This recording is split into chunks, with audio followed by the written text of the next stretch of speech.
Most Sundays this year we're reading from the Gospel of Mark. Like other Gospels, Mark's Gospel is a work of art. It doesn't give a day-by-day account of Jesus' life. No, Mark's telling us who Jesus is and what it means to follow him.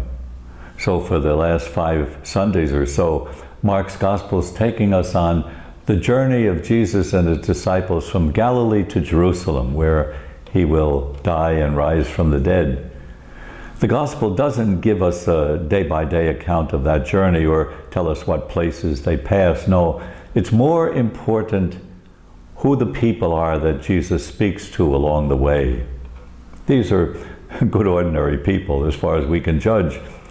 Peter and the other disciples from Galilee, James and John, they're good, solid, reasonable people. The rich young man who approaches Jesus in the Gospel reading a few weeks ago, solid, good individual, right?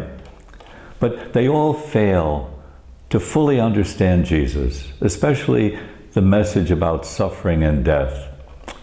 Yet he calls them anyway to follow him, even though over and over Mark says they did not understand him. You think like human beings think, Jesus says to Peter, who wanted him to put those thoughts of suffering and death away from his mind.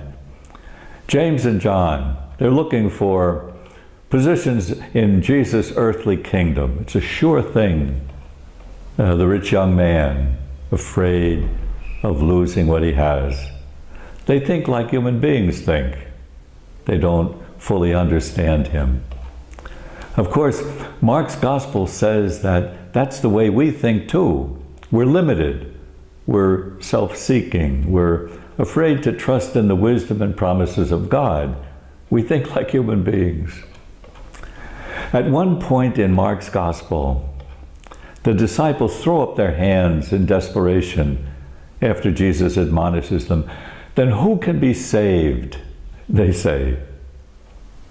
Today's Gospel answers that question.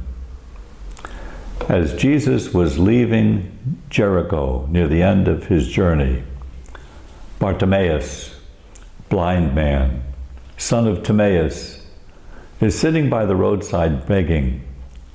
The blind beggar sits there by the road.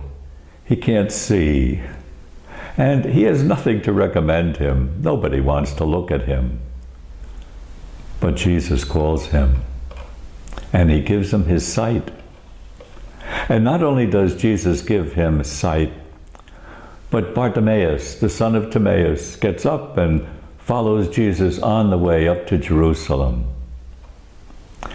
In a simple, beautiful way, Mark's Gospel offers a powerful story of God's mercy. The blind man is a symbol of humanity, so blind to so much. But God's mercy is stronger than human thinking, human weakness, even human sin. It reaches out to us and helps us.